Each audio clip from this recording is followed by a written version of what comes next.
서론 부분 읽어보세요. 우리는 지난 시간에 은사의 다양성에 관하여 살펴보았습니다. 사도 바울은 오늘 본문에서 성도에게 주어진 은사를 활용하는 문제에 관하여 제시해왔던 교훈을 그 자신이 어떻게 적용하고 있는가를 보여주고 있습니다. 이제 그는 자기 교훈을 더 분명히 하기 위해 실천적인 사례들을 들고 있습니다. 여기서 사도는 은사의 교리들을 다루는 것이 아니라 은사들을 어떻게 사용해야 하는가의 문제를 다루고 있습니다. 왜 사도가 그렇게 하고 있습니까? 사도는 특별히 그 은사들을 남용함으로 교회 생활의 문제를 야기시켜서는 안 된다는 것에 관심을 갖고 있기 때문입니다. 그런 이유 때문에 사도는 그리스도의 몸된 교회에 대한 교리의 항목 아래 은사의 문제를 다룹니다. 오늘 본문에서 바울이 말하고자 하는 요점이 무엇입니까? 그것은 우리에게 주어지는 특별한 은사를 교회의 연합과 친교를 위해 사용하는 것이 중요하다는 것입니다. 그리스도의 몸된 교회를 하나 되게 하기 위해 그 지체들인 우리에게 각양 다양한 은사들을 성령께서 주신 것입니다. 그것이 큰 원리입니다. 오늘 우리는 계속해서 은사의 다양성에 관하여 공부하겠습니다. 네. 지금 우리는 은사의 다양성의 문제를 지난 시간 이어 오늘도 다루고자 합니다. 지금 우리는 은사 문제를 다루는데 이것은 초대교회 때 은사 문제가 교회의 많은 문제를 야기시켰기 때문입니다. 그래서 지금 사도 바울이 다루고자 하는 주제는 교회예요. 교회를 다루고자 하는데 은사가 교회를 자꾸 분란케 하고 분열케 만들었기 때문에 교회 이야기를 하고서 그 서브 항목으로 은사 문제를 다루고 있는 것입니다. 그래서 은사를 잘못 사용하면 교회를 혼란에 빠뜨리고 은사를 바르게 사용하면 교회를 하나 되게 한다는 것입니다. 은사를 잘못 사용하면 교회를 혼란과 분열에 빠뜨리지만 은사를 바르게 사용하면 혼란에 빠지고 분란에 빠진 교회도 하나 되게 한다는 것입니다. 그러니까 은사를 우리가 얼마나 바르게 사용하느냐가 교회를 혼란에도 빠뜨리고 그리고 아니면 교회를 하나 되게도 할 수 있을 정도로 중요한 문제라는 것입니다.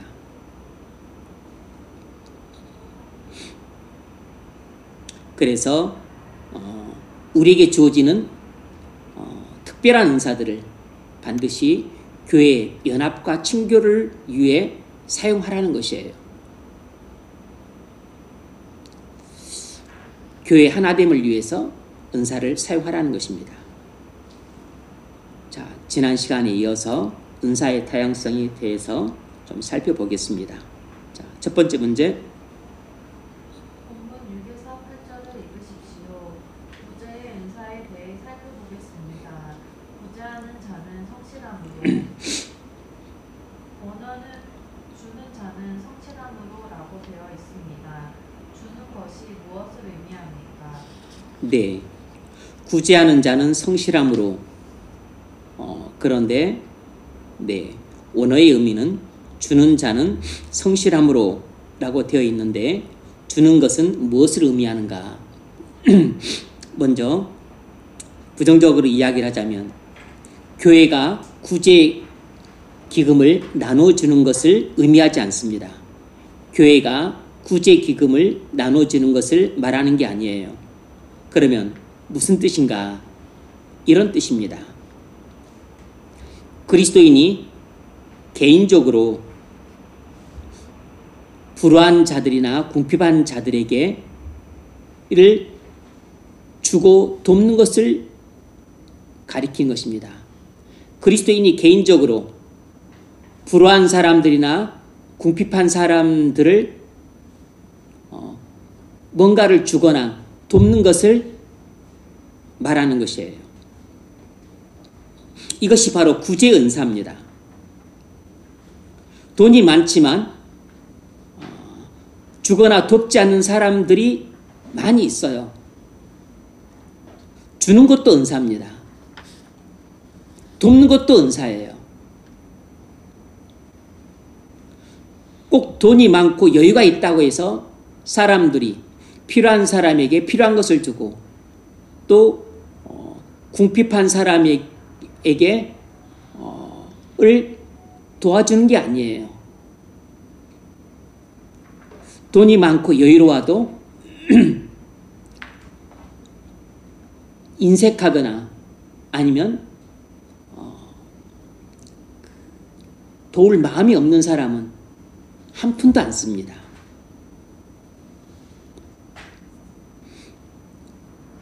그래서 구제 은사란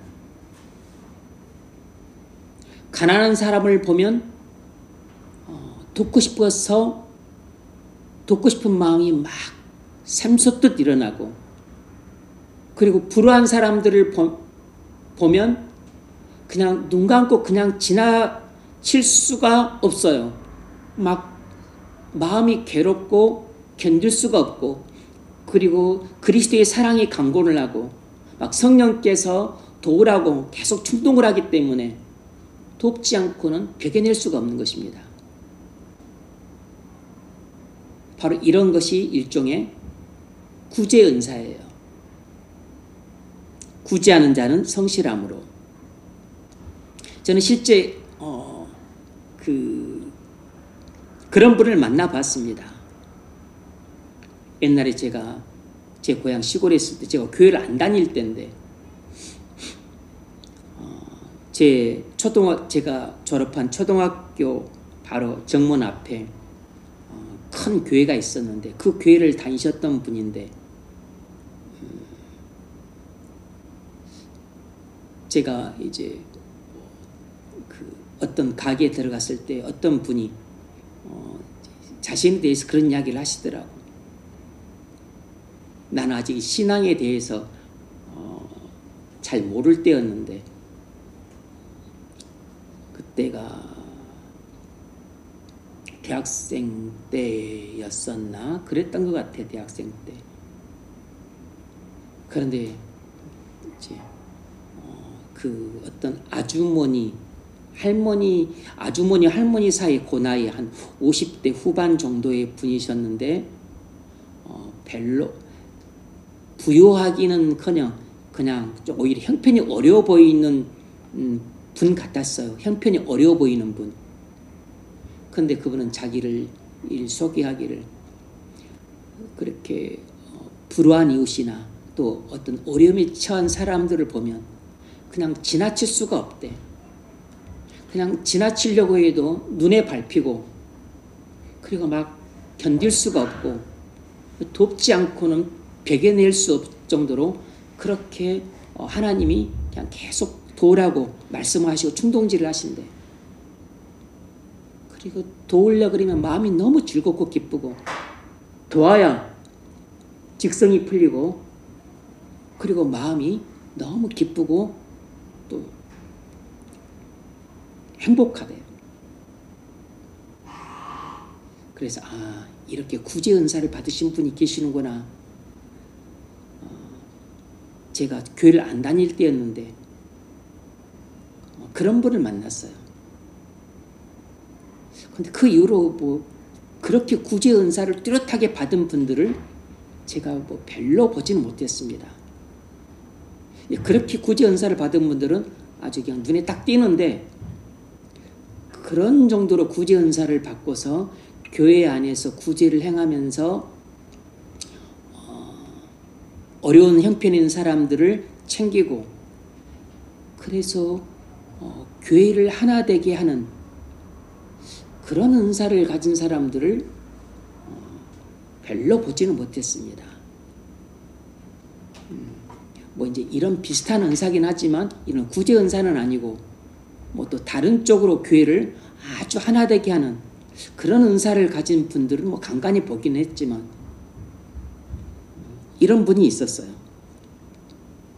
바울의 가르침이 무엇입니까? 구제 은사를 받은 사람들은 구제하는 일에만 집중하라는 것입니다. 구제하는 일에 집중하라는 것이에요. 그분이 예를 들면 가르치면 은사를 가르치면 은사를 안 받았어요. 그러면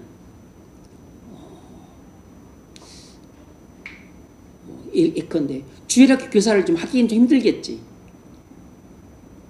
그러면 그분이 주일학교 교사가 돼가지고 왜 나는 남들처럼 이렇게 쉽게 설명을 못할까? 그런 고민을 하는 것은 좀 잘못된 거죠. 물론 주일학교 교사를 그런 은사를 안 받아도 할 수 있죠. 그냥 얼마든지 그건 뭐 엄청난 가르치는 은사 꼭 필요한 게 아니니까 그냥 사랑만 넘쳐도 할 수 있습니다. 또 뭐 이렇게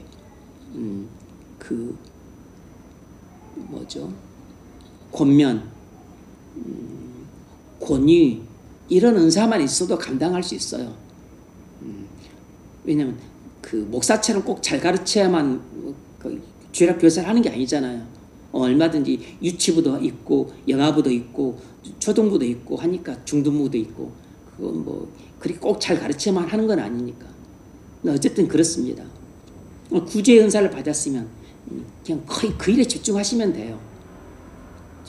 그 이야기를 하는 것입니다. 그렇게 함으로써 교회의 연합과 친교를 도모하라는 것입니다.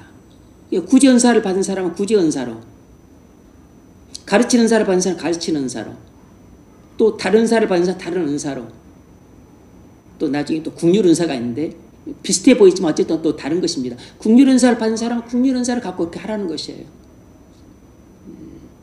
제가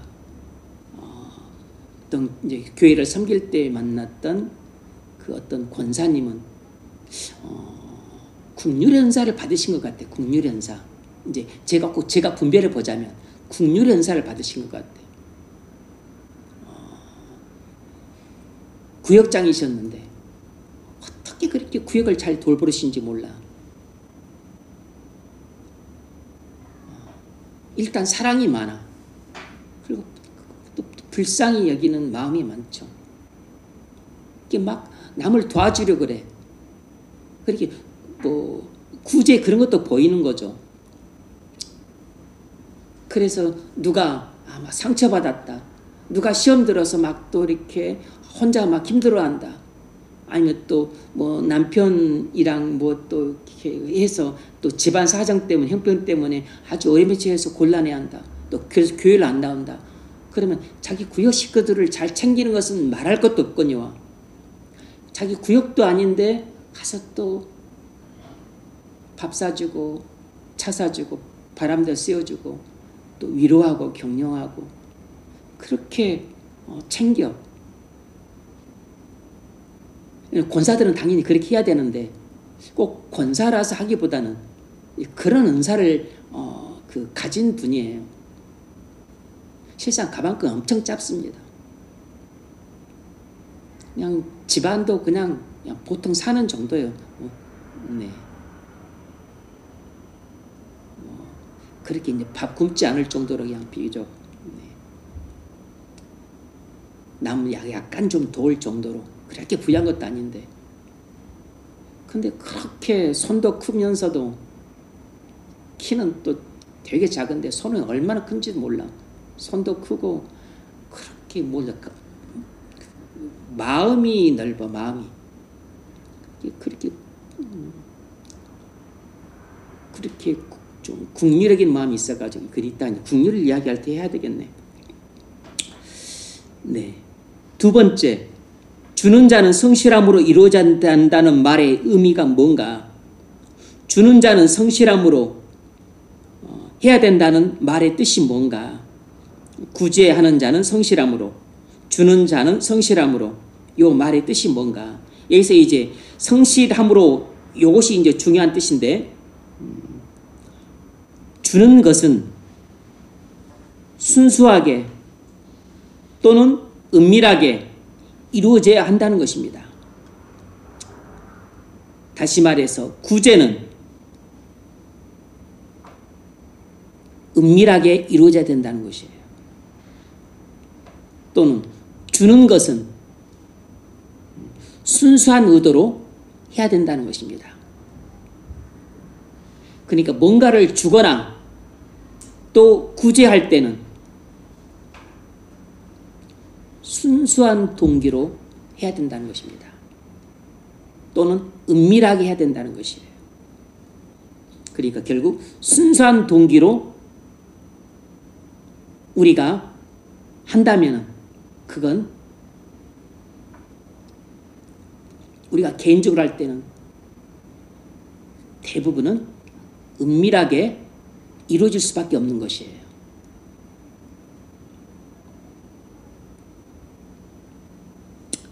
성실함은 눈이 하나만 있다는 뜻입니다.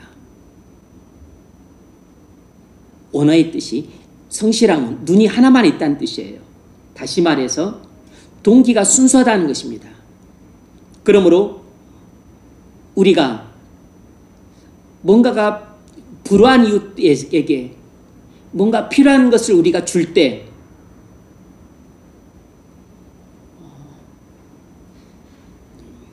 자기를 높이려고 하는 의도로 주면 안 된다는 것입니다. 그건 불순한 동기니까.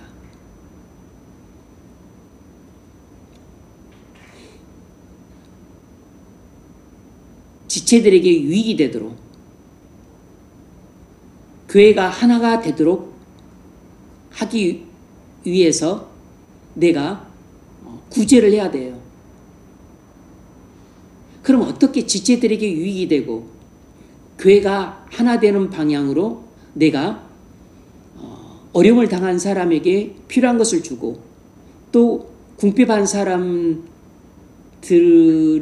내가 구제할 수 있을까?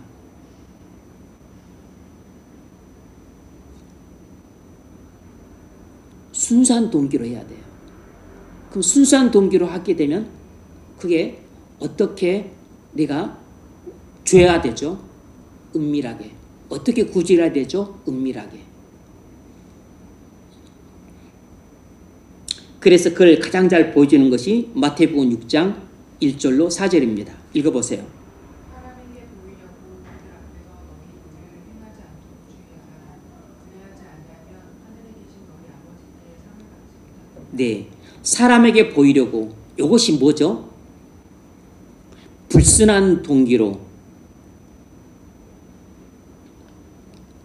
의를 행하지 말라는 것입니다. 이건 이제 뒤에 나오는 모든 것을 다 포괄하는 키 센텐스인데 구제할 때도 사람에게 보이려고 하지 말고 기도할 때도 사람에게 보이려고 하지 말고 금식할 때도 사람에게 보이려고 하지 말고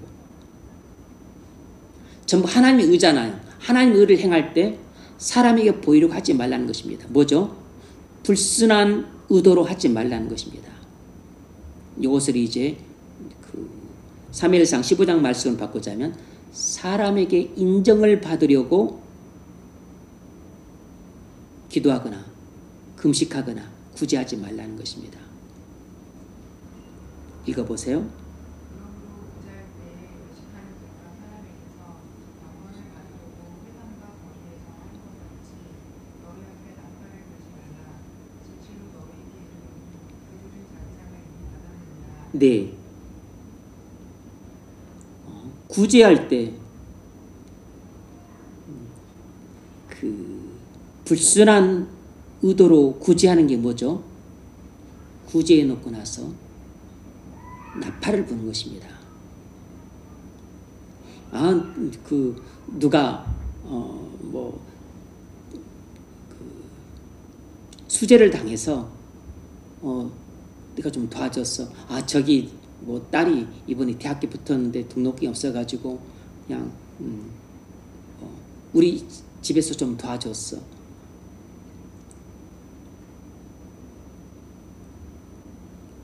저기 실직을 해가지고 그래서 지금 당장 먹고 살 게 없어가지고 좀 쌀이랑 쌀 좀 팔아주고 또 반찬 값 해라고 좀 도와줬지.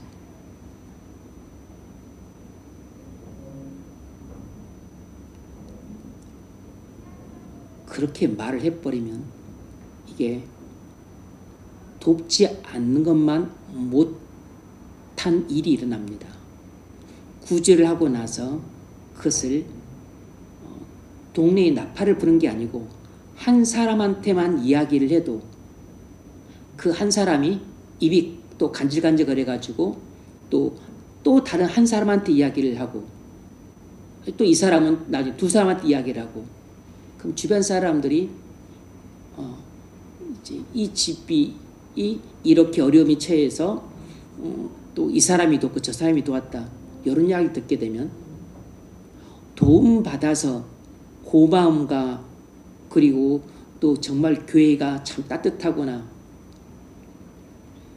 그래서 교회가 하나 되는 게 아니고 시험에 듭니다. 시험에 들어 실족을 해버려. 실족을 해버려.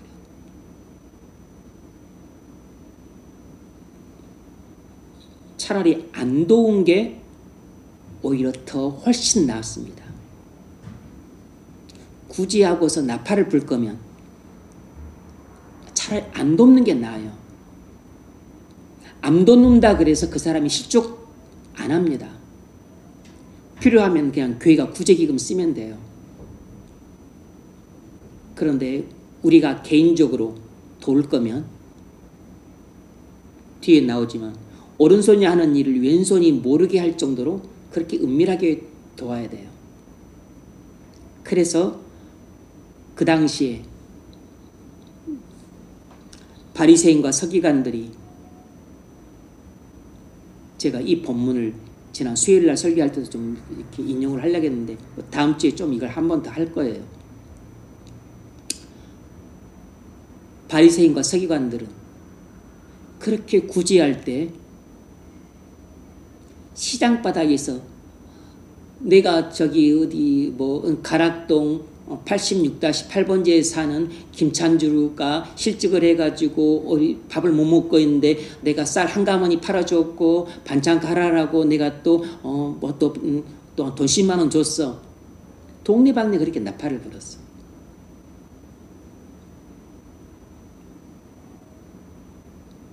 (3절)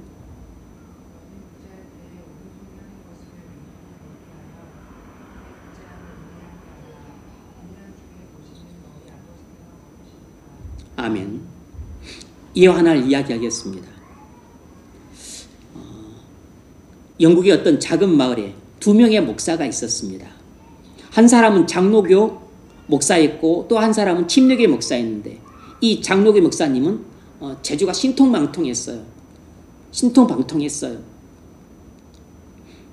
이분은 자신이 하는 모든 일에 다른 사람들의 관심을 집중시키는 놀라운 재주가 있었습니다. 좋은 이야기가 아니에요. 나쁜 이야기예요.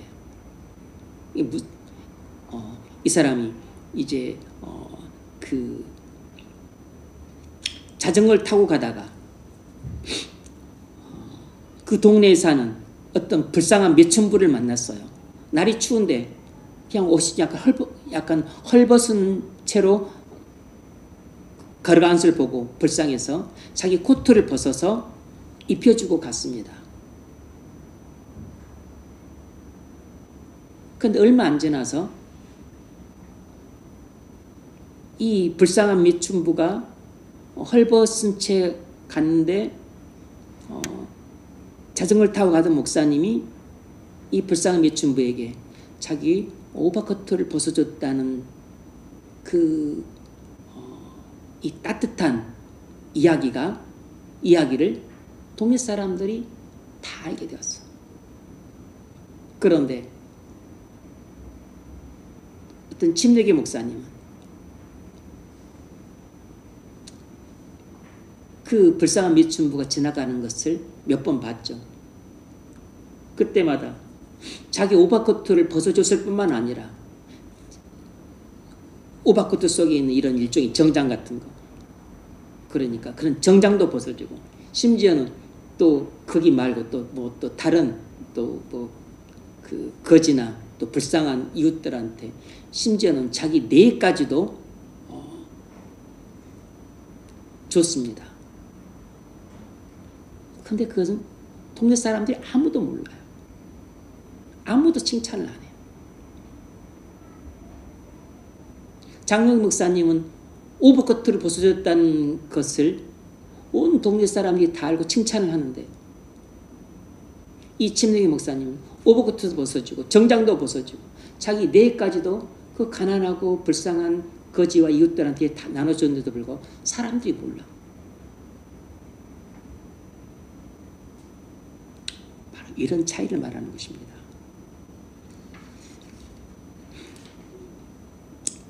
구제하는 자는 순수한 동기로 구제를 해야 돼요. 순수한 동기로 구제를 하려면, 우리가 순수한 동기로 구제를 하려고 하면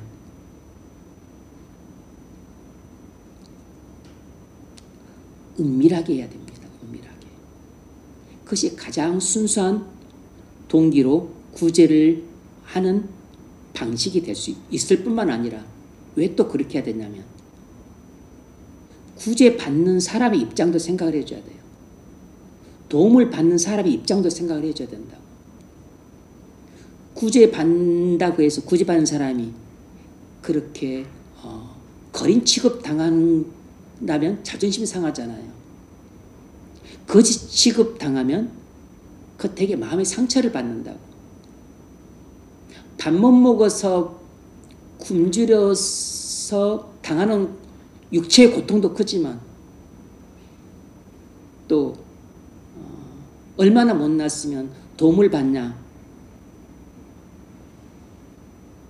그래서 사람들이 불쌍히 보고 또 짠히 여기고 국률이 여기는 그런 시선 때문에 오히려 받는 마음의 상처가 훨씬 더 클 수가 있어요.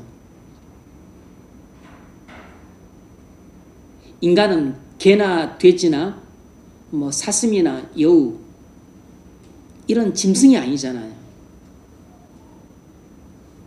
이런 짐승들한테는 무슨 자존심이 있거나 뭐 그들이 뭐 마음의 상처를 받거나, 그들 뭐 상처를 받을 수 있겠지만 그러지는 않다고. 근데 인간은 이게 자존심이 좋은 건 아니지만, 상처를 받는 게 그게 좋은 것은 아니지만, 죄성 때문에 받는 것이지만, 어쨌든 뭐 타고난 죄성이니까 버릴 수가 없으니까 그걸 감안을 해줘야 돼요. 감안을. 아니 내가 정말 사랑하는 마음으로 구제를 했는데 그게 좀 알려졌다 그래서 또 그게 또 그렇게 시험에 들 일이고 그게 또 실족할 일인가? 이렇게 말을 하면 안 돼요. 이런 것을 다 감안하고서 지금 예수님이 지금 교훈을 하고 계신 것입니다. 물론 지금 예수님이 하시는 말씀 속에는 지금 받는 상대방에 대해서는 언급을 안 하고 계시지만, 구제할 때 이 사람들이 그냥 사람들한테 칭찬받고 존경받고자 하는 의도, 불순한 의도로 구제하는 것을 대해서 지금 책망하고자 하는 의도로 말씀을 하시는 것이지만, 우리는 구제받는 사람의 입장도 생각을 해줘야 된다고.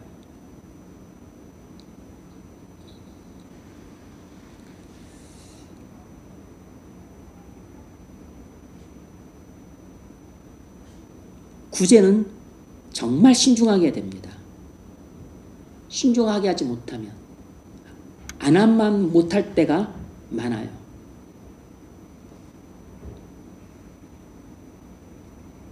제가 예전에 고등부 교사일 때 어떤 이건 들었던 이야기입니다. 어떤 이제 교회 어떤 뭐 집사님 가정이 어떤 어려움이 생겼던 것 같아. 그런데 어떤 그렇게 신앙이 그렇게 깊은 분도 아니고 교회를 오래 다닌 분도 아니었었는데 뭐 형편이 조금 넉넉해서 그랬는지 800만 원인가 얼마인가를 뭐 그 집에 이렇게 도움을 줬다 그래요. 그런데 그런 이야기를 주변 사람들한테 좀 하고 다녔나 봐. 그러니까 도움 받은 사람이 마음의 상처를 받고 그냥 또 자존심에서 상하니까 교회를 안 나왔대. 교회를 안 나온대.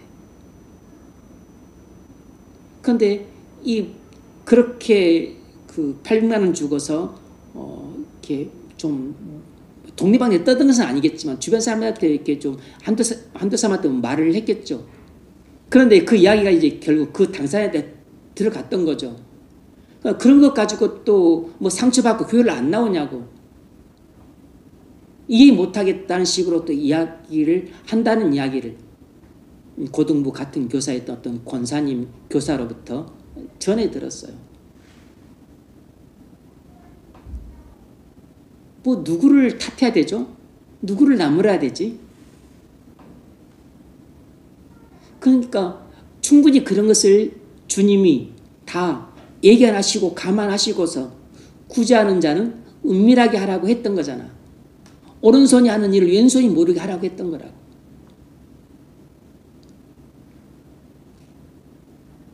근데 비단 구제만은 아니에요. 우리가 뭐 선교를 위해서 뭐 선교 물품을 내거나 아니면 또 선교비로 뭐 1000만 원을 내거나 억을 내거나 뭐 100만 원을 내든지 간에 예배당을 세워야 된다고, 우물을 파야 된다고, 또 그곳에 뭐 또 수재가 나가지고 수재민 도와야 된다고.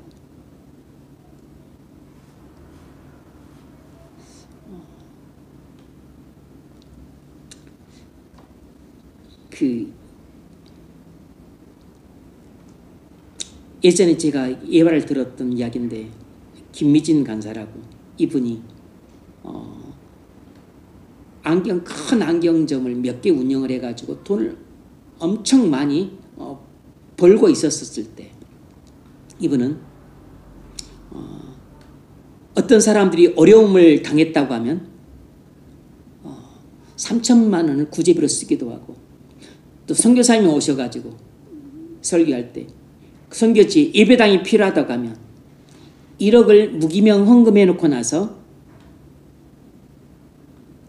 그래서 이제 자기가 무기명 1억을 헌금했다는 것을 사람들이 알아주기를 원해.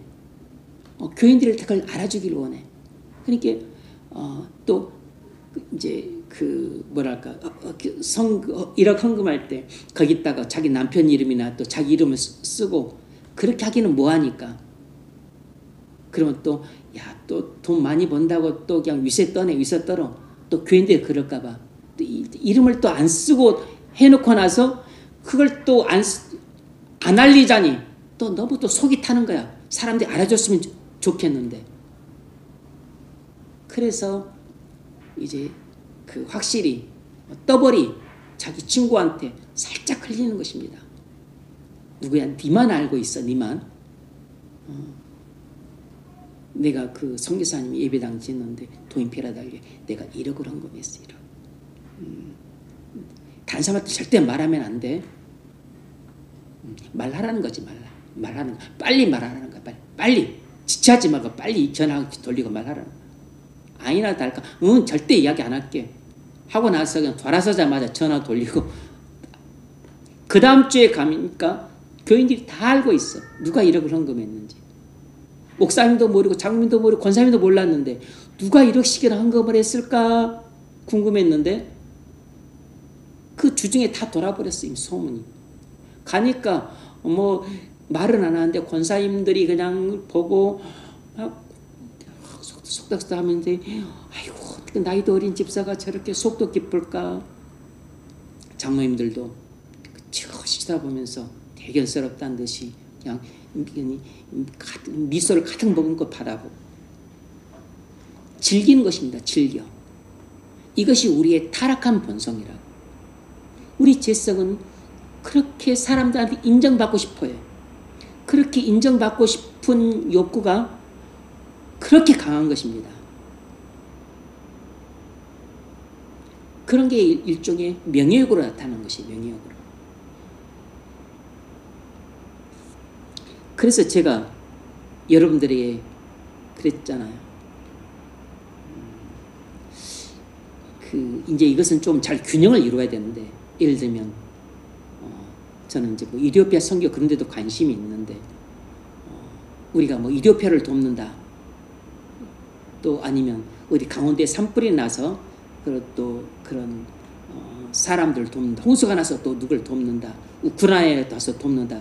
그럴 때는 우리가 같이 뭐 개인적으로 뭐 하는 것보다는 우리가 이제 교회적으로 다 개인적으로 헌금해서 또 부족하면 또 교회가 또 더 보태가지고 그렇게 해서 뭐 우크라이나도 돕고 뭐 또 산불도 돕고 뭐 또 아니면 에티오피아도 돕고 이제 그렇게 하는 게 좋죠. 만약 우리가 어떤 이제 뭐 그 에티오피아에서 선교하시는 분이 오셔가지고 사정이 이렇다.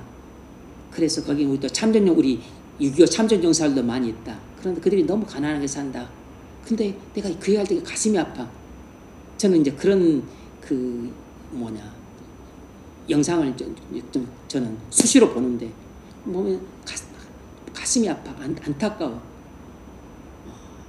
그게 또 이제 또 기독교를 아프리카 중에서도 기독교가 인구가 꽤 많은 나라 중에 또 한 나라예요. 근데 그들은 또 한국전쟁에 참전했다는 이유 때문에 엄청나게 사회주의 정권으로부터 핍박을 받았던 사람들이에요. 도와주고 싶은 마음이 가득해. 근데 그 이야기를 들었어. 그럼 내가 이제 거기에 뭔가 선교비를 지원해주고 싶어. 그러면 내가 개인적으로 그 선교사님한테 선교사님 제가 선교비로 제가 1,000만 원을 보내드릴게요. 이렇게 할 수도 있어요. 근데 그렇게 하면 안 되는 겁니다. 그렇게 되면 제가 좀 전에 말씀드렸거든요. 김미진 간사 같은 그 우를 범하기 쉬운 것이에요. 우리는 자꾸 우리 이름을 내고 싶어 한다고. 여러분만 그런 게 아니라 저도 그래요. 왜냐하면 제가 청년 시절에 그걸 제가 다 경험을 해봤거든. 그래서 교회에서 에티오피아 선교를 위해서 선교비를 좀 선교 헌금을 좀 하겠습니다. 이렇게 하지 않아도 그럼 어떻게 하면 내가 이걸 좀 할 수 있을까? 이렇게 하는 게 좋습니다. 교회가 특별히 하지 않는데 에티오피아에 제가 1,000만 원 선교비를 내고 싶습니다. 그러면 그냥 일종의 지정 기탁을 하면 돼요. 선교비 해가지고 에티오피아에 참전용사 돕는데 선교 써주세요. 그래서 1,000만 원. 그러면 이것은 참전용사 에티오피아 참전용사 돕는데만 쓰는 것입니다.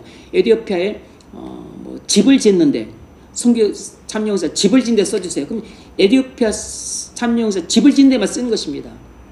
아니면 또 캄보디아에 우물을 파는 데 쓴다. 뭐 우물을 파는데 예를 들면 3,000만 원 든다. 그럼 우물 파는 데 써주세요. 이렇게 하면 거기에 그냥 딱 쓰는 것입니다. 거기에다가 그렇게 하면 되는 것이에요. 뭐 거기에는 자기 이름을 써도 되고 안 써도 됩니다. 뭐 써도 상관없어요. 그러면 우리가 다 11조하고 선교비하고 그거 건축헌금 하는 것처럼 다 우리 이름 쓰고 하고 하잖아요. 그러면 이제 그것은 나중에 이렇게 재정부 할 때만 보지 교인들이 다 모르죠. 내가 그 에티오피아에 하는데 1,000만 원 헌금했다는 거 누가 뭐 동네방에 떠들지 않는 이상 모른다고. 그냥 뭐 조용히 하는 것입니다. 그냥. 그런 것들이 순수한 동기로 하는 것이 순수한 동기로.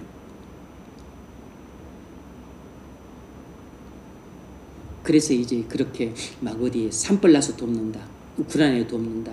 또 어디 선교하는 데 돕는다. 그럴 때는 이제 교회가 할 때는 교인들 같이 헌금합시다. 그럴 때는 다 헌금하면 됩니다. 자기 이름 내고서 헌금하면 돼요. 뭐 이름 안 써도 상관없고.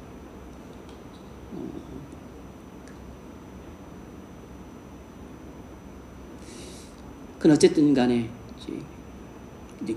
이제 문제가 되는 것이 이것입니다. 내가 개인적으로 교회 안에 있는 누군가를 돕을 때 이때는 조심해야 돼요. 이때는. 근데 이것도 두 가지 방법이 있습니다.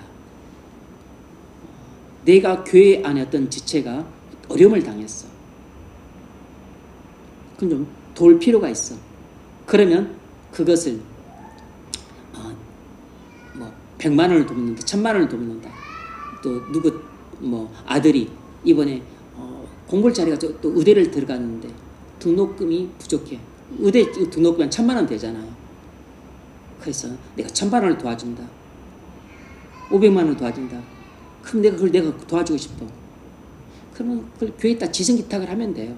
그럼 교회는 그걸 그대로 전달만 해주는 것입니다. 자기 이름을 써도 되고 안 써도 됩니다. 썼다 그래서 누가 도와준다고 그렇게 뭐 말 안 하죠.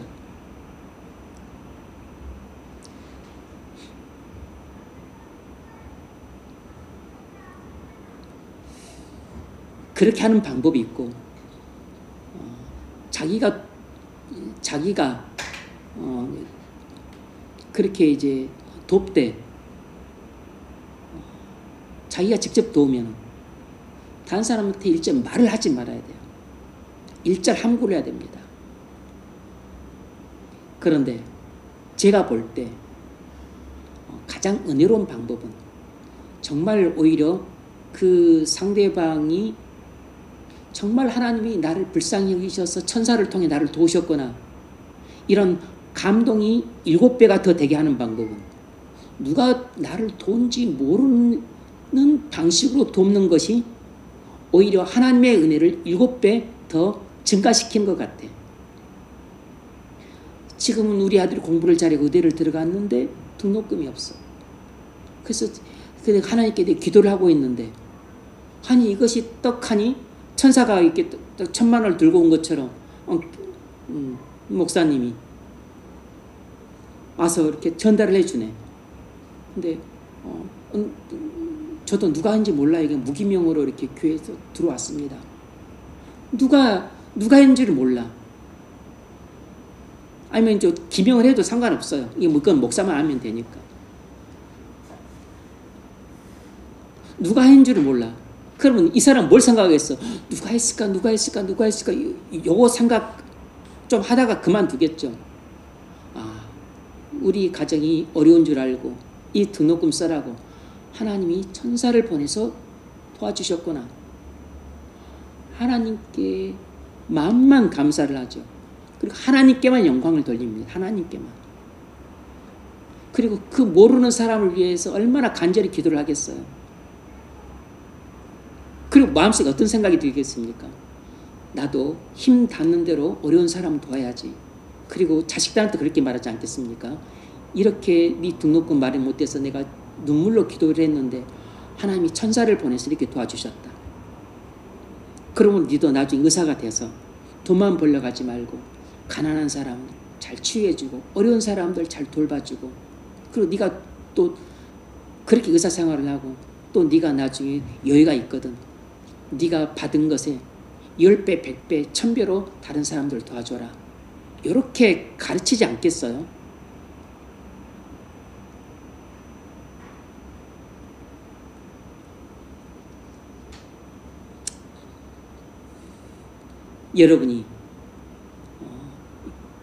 여러분 자녀가 학교를 다녀. 근데 자녀 친구가 교통사고로 어려움을 당했는데 그 집안이 어려워. 또 아버지는 실직까지 당했어. 또 아버지는 일찍 돌아가셨어. 너무 어려워. 그걸 알아. 가만히 있으면 안 되겠다. 어떻게 도와야 될까? 이제 그걸 보면 견딜 수가 없는 것입니다. 눈 감고 지나갈 수가 없는 것이에요. 성령께서 계속 도우라고 강권을 하시는 것입니다.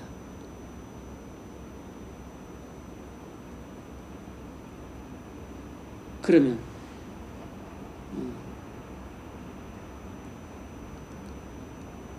뭐 석 달 뒤에 6달 뒤에 회감 여행 가려고 모아놨던 돈, 또 해외여행 가려고 모아놨던 돈 500만 원 안 가고 그냥 그것을 거기에 전달해 주는 것입니다. 그냥 이제 뭐 자기 애 데리고 가서 또 거기 얘 친구니까 또 같이 또 놀고 또 놀이터 놀고 그러니까 가서 또 이렇게 도와주는 것이에요. 뭐 100만 원이면 100만 원이라도 가서 이렇게 전달해 주는 것입니다. 그리고 가서 또 기도해 주고. 근데 그럴 땐 뒤에서 좀 이야기하겠지만 정말 그 자원하는 마음으로 즐겁게 그리고 너무 또 행복한 마음으로 가서 그렇게 전달해 주는 것이에요. 그리고 또 위로해 주고 그리고 얘가 빨리 낫기를 또 기도해 주고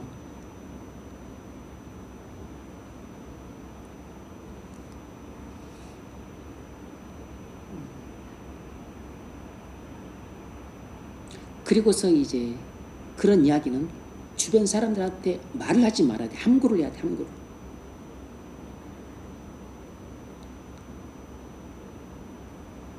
마치 거지한테 적선하듯이 그렇게 하면 안 되는 거라고.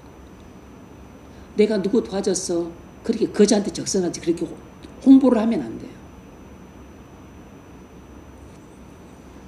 그리고 이 두 가지를 좀 잘 조화를 시켜야 됩니다. 교회를 통해서 이제 도와야 될 때가 있고, 근데 이제 그 예를 들면 자기 아들 친구 또 아니면 자기 뭐 옆집에 무슨 일이 났다. 그것은 교회가 그 좀 손쓰기 힘들잖아요. 그런데 본인이 개인적으로 할 때 그런 때도 순수한 동기로 해야 되고 그리고 조용하고 은밀하게 해야 됩니다.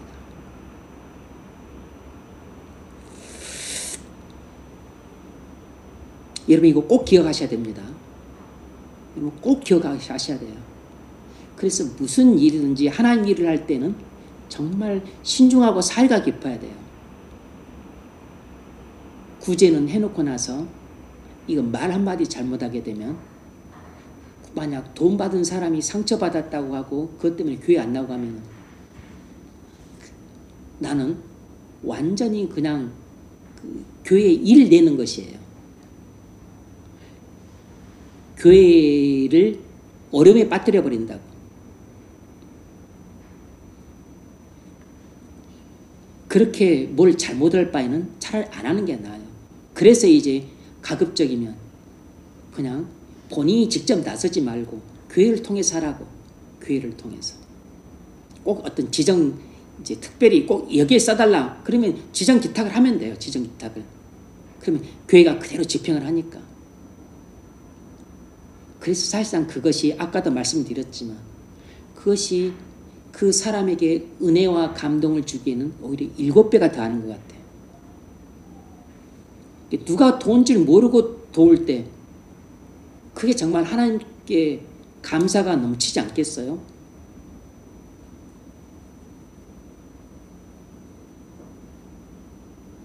저도 그 청년 시절에 그렇게 해봤는데 이제 당시 지도하시던 그 강도사님이 뭐 지정기탁에 대해서 이야기를 해주길래 또 그럴 기회가 있어가지고 한번 해봤습니다. 무기명으로 이렇게. 아무도 몰라 내가 그렇게 했는 줄. 누가 좀 알아줬으면 좋겠는데 아무도 모르더라고. 무기명 했으니까 아무도 모르지.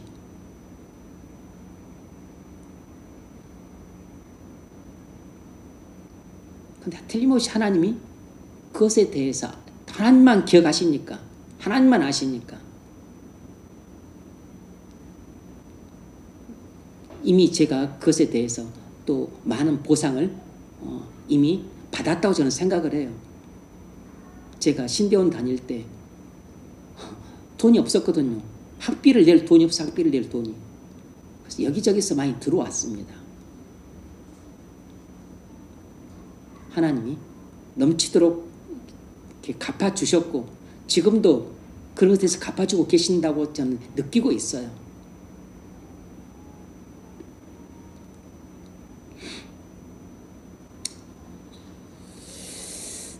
두 번째 문제 읽어보십시오. 여기서 8절 읽으십시오. 다스림의 은사에 관해 살펴보겠습니다. 다스리는 자는 부지런한 이고 여기서 다스린다는 말은 무슨 뜻입니까? 네, 다스림의 은사에 대해 살펴봅시다. 다스리는 자는 부지런함으로. 다스린다는 무슨 뜻인가? 교회에서 어떤 형태로든 다스리거나 주관하는 일을 뜻합니다.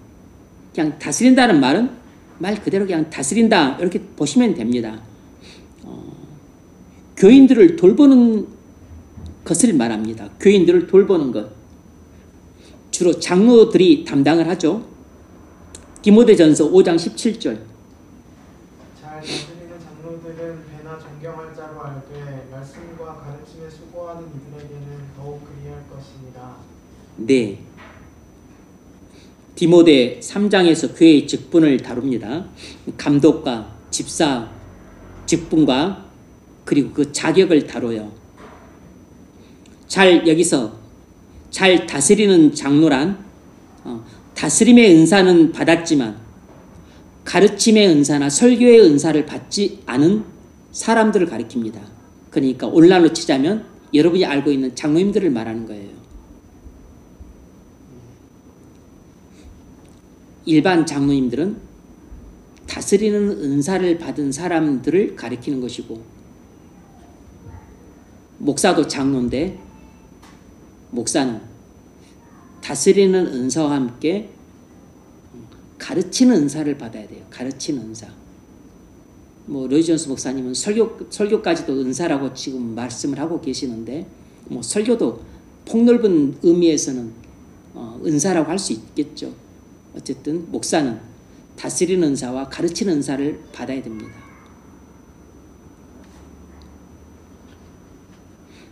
히브리서 13장 7절. 하나님의 말씀을 너희에게 일러주고 너희를 인도하던 자들을 생각하며 그들의 행실의 결말을 주의하여 보고 그들의 믿음을 본받으라. 너희를 인도하는 네, 이것은 여기서 인도하다란 다스리다는 뜻입니다.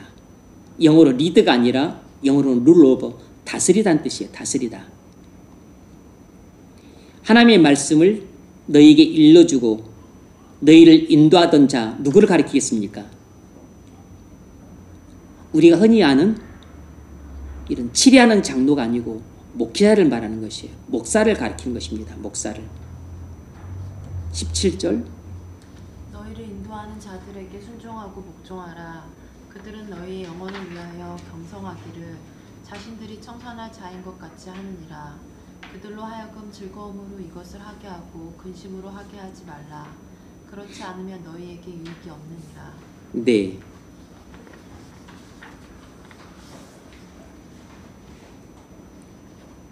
말씀을 가르치고 또 너희를 다스리는 자들을 생각하라. 그들의 행실의 결말을 주의해 보고 그들의 믿음을 본받으라. 너희를 인도하는 자들에게 순종하고 복종하라. 그들은 너희 영혼을 위하여 경성하기를 자기들이 회개할 자인 것 같이 하느니라. 그들로 하여금 즐거움으로 이것을 하게 하고 근심으로 하게 하지 말라. 그렇지 않으면 너에게 유익이 없느니라. 데살로니가서 5장 12절. 형제들아, 우리가 너희에게 구하노니 너희 가운데서 수고하고 주 안에서 너희를 다스리며 권하는 자들을 너희가 알고. 네, 수고하고 다스리고 권하는 일은 목사의 임무입니다. 양떼들을 돌보느라 수고하죠. 또 다스린 일을 합니다. 그리고 권면하는 일을 하죠.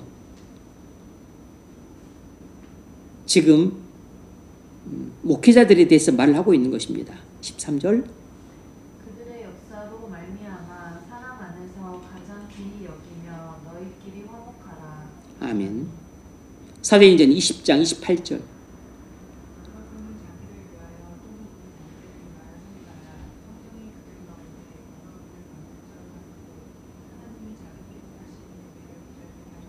네, 이것은 사도 바울이 밀레도 항구에서 예루살렘에 떠나기 직전 에베소 교회의 장로들을 부둥켜 안고 마지막으로 하고 있는 당부의 말씀이에요. 여러분은 에베소 교회의 장로들입니다. 장로 여러분, 자기를 위하여 또는 온 양떼를 위하여 근신하십시오. 성령이 그들 가운데 여러분을 감독자로 삼았습니다. 그래서 교회를 보살피게 했습니다. 장로는 감독입니다. 감독.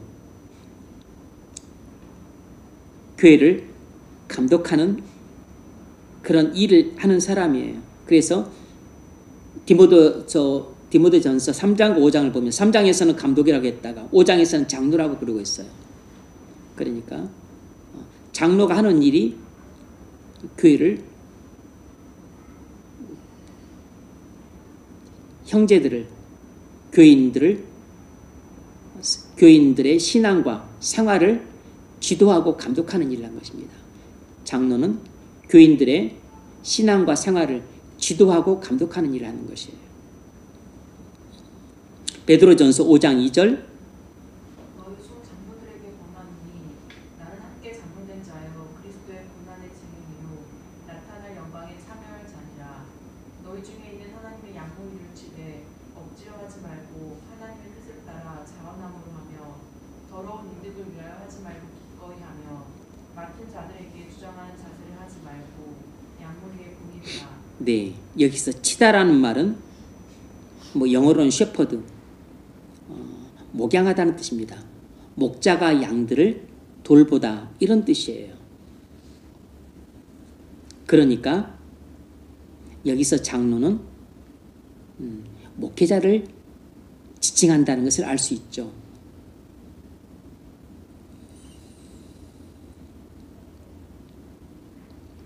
교회 지체들의 영적이고 또 외적인 유익들을 지도하고 감독하는 일을 하는 것입니다.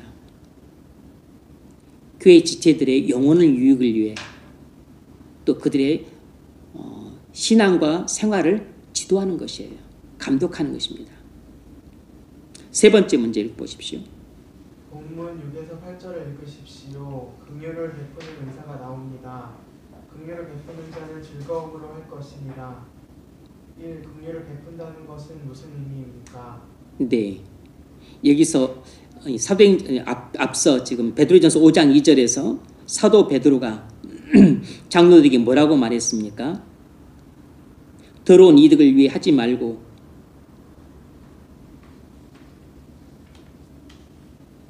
앞서 보면 자원함으로 하라 그랬습니다. 자원함으로. 자, 여기서 긍휼을 베푸는 자는 즐거움으로 할 것이니라 그랬는데 긍휼을 베푼다는 것은 무슨 뜻인가? 긍휼을 베푼다는 것은 고난당하고 침체당한 사람들에게 관심을 갖는 것을 말합니다.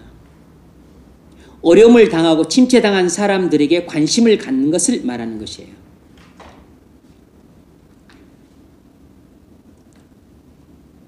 이것은 특별한 은사입니다. 긍휼을 베푸는 자는 즐거움으로 할지니라. 그러니까 긍휼을 베푸는 것도 일종의 특별한 은사예요. 어떤 일로 인해서 고통 중에 있거나 병 중에 있는 사람들을 섬기고 도와주는 은사입니다. 어려움에 처한 사람들, 병에 걸린 사람들, 이런 사람들을 섬기고 또 관심을 갖고 그들을 섬기고 돌봐주려는 은사. 구제 은사하고는 또 약간 좀 다른 것입니다. 이 긍휼은 어떤 좀 관심, 또 어떤 이쪽에 좀 더 이렇게 좀 치중해 있죠. 특히 여자들이 이 긍휼의 은사를 남자들보다 상대적으로 많이 받는다고 볼 수 있어요. 로마서 16장 1절을 보면 베베 이야기가 나옵니다. 읽어보세요.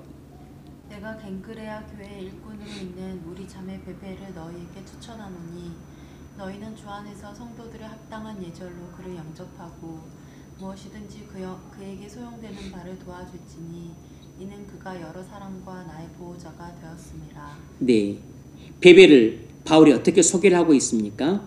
아주 높이 평가를 하고 있어요. 그를 예절을 갖춰 영접을 하고 그가 필요로 하는 것은 다 도와줘라. 그러면서 왜냐하면 그가 어떤 사람이라고요? 그가 여러 사람과 나의 보호자가 되었습니다.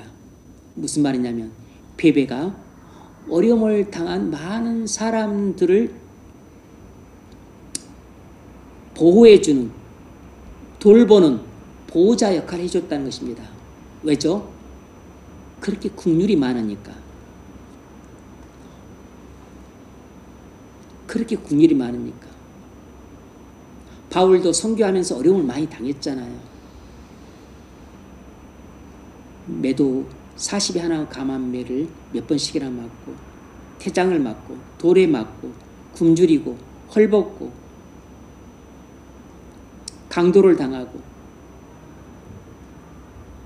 그랬을 때 이 베베가 사도 바울을, 그렇게 국률의 마음을 갖고 어려움을 당한 사도 바울을 관심을 갖고 그렇게 보호자처럼 많이 돌봐줬던 것이에요. 베베는 국률을 베푸는 사람이었습니다. 베베는 국률의 은사를 받은 여인이었어요. 국률의 은사를 받은 여인. 그런데 국률을 베푸는 자는 즐거움으로 할지니라 그랬습니다. 디모데전서 5장 9절.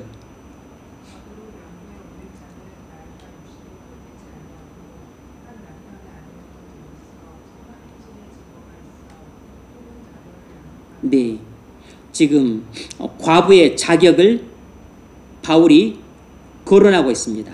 읽으세요.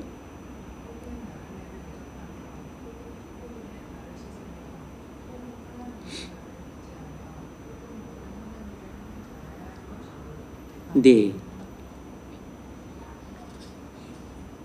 명부에 올릴 만한 과부가 되려면 이런 자격을 가져야 된다는 것입니다. 60이 넘어야 되고, 그리고 또 선한 행실의 증거가 있어야 되고, 뿐만 아니라 나그를 대접하는 사람, 성도들의 발을 씻어주는 사람, 이 말은 뭐 말이죠? 낮은 자리에서 성도들을 자원함으로 섬기는 사람, 환난당한 자를 구제하며, 뭐죠? 국률을 말하는 것이 국률. 어려움을 당한 사람들에게 관심을 갖고 도와주는 여자, 혹은 모든 선한 일을 행한 자라 할 것이니라. 성경이 말하는 참된 과부는 이렇게 행동하는 사람이 된다는 것입니다. 그러니까 성경이 말하는 과부의 자격에 있어서 한 가지 중요한 요소는 긍휼을 베푸는 은사가 있어야 돼요. 긍휼을 베푸는 은사가 있어야 된다. 그러니까 무조건 남편 잃고 나이 60 넘었다고 해서 무조건 교회에서 과부 명부에 등재를 해주는 게 아니라는 것입니다.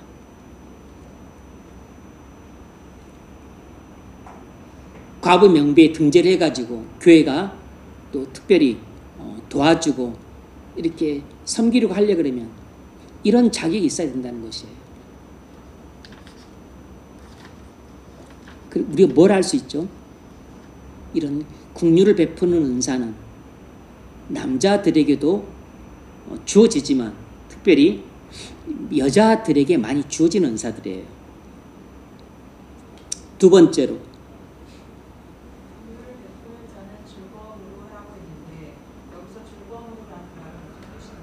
네, 긍휼을 베푸는 자는 즐거움으로 라고 말하고 있는데, 즐거움으로라는 말은 무슨 뜻인가? 먼저 부정 측면에서 이야기하자면, 부정적으로 접근해서 설명을 하자면, 율법주의적인 방식으로 긍휼을 베풀지 말라는 것입니다. 율법적으로 긍휼을 베풀지 말라는 것이에요. 다시 말하면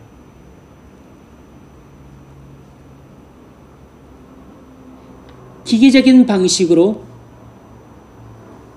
사랑을 베풀지 말라는 것입니다. 여러분, 사랑을 베푸는데 기계적으로 베풀어요.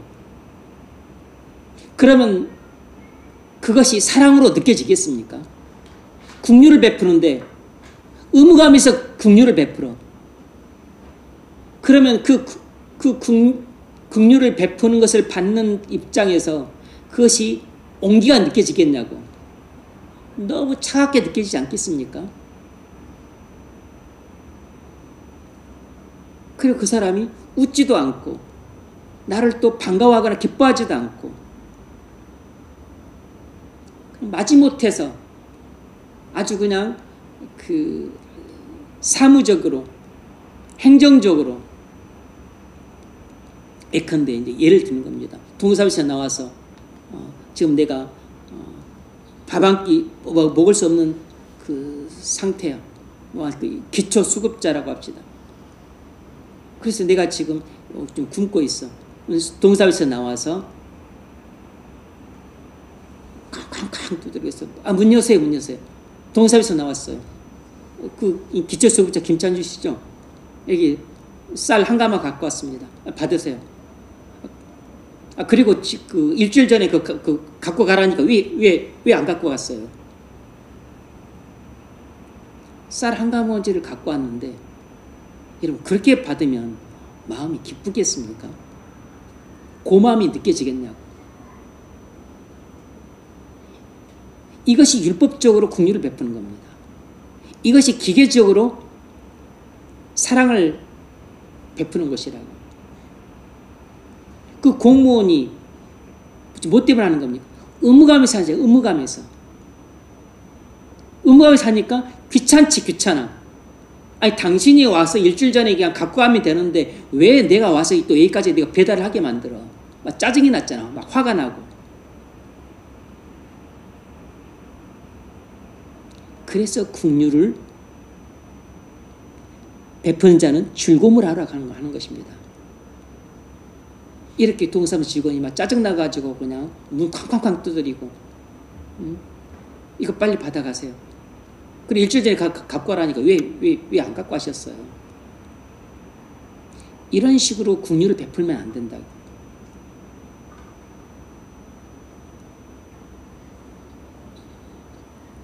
우리가 어려움을 당한 사람에게 관심을 갖고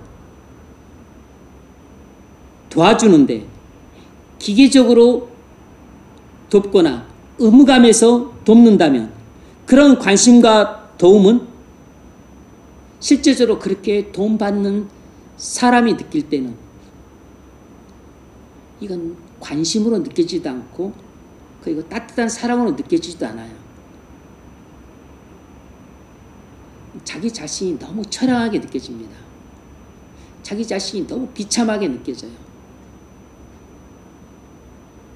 왜냐하면 지금 이 공무원이 나한테 했던 것처럼 완전히 그 거지에게 적선하는 것 같기도 하고 그리고 아주 그냥 그 모멸감이 느껴지잖아요. 모멸감이. 수치스럽잖아요. 수치스러워.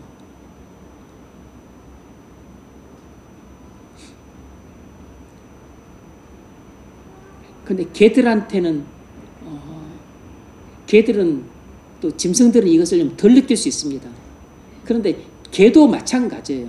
개도 굶주려 있는 개에게 뭘 그냥 빵 쪼가리 확 던져주거나 아니면 살을 그냥 확 찌끄러주거나 여러분 그러면 개도 감정이 있으니까 압니다.